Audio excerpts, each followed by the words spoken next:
जंतर मंतरवरील सीजेपीचं आंदोलन संविधानाविरोधातलं एक हत्यार होतं असं विधान राष्ट्रीय स्वयंसेवक संघाचे कार्यवाह अतुल लिमये यांनी केलेलं आहे।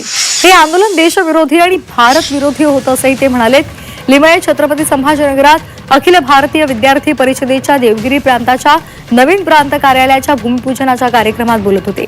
डाव्या संघटनांनी त्यांच्या पर्यायी राजकारण आणि अल्टरनेट पॉलिटिक्स या संकल्पनेचा यशस्वी प्रयोग सीजेपीच्या आंदोलनाच्या माध्यमातून केल्याचा आरोप सुद्धा त्यांनी केला।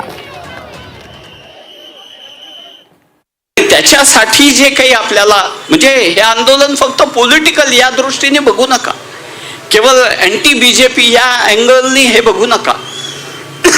हे आंदोलन अगेन्स्ट द कॉन्स्टिट्यूशन, संविधानाच्या विरोधातलं एक हत्यार म्हणून उपयोग केलेलं आंदोलन आहे या अर्थाने बघा।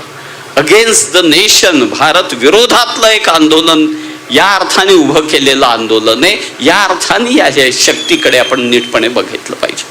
बाबासाहेबांनी ज्याच्याबद्दल आपल्याला जागृत केलं त्या ग्रामर ऑफ अनार्कीला नीटपणे ओळखलं पाहिजे, डिकोड केलं पाहिजे आणि त्याचं उत्तरही आपल्याला शोधायला लागेल।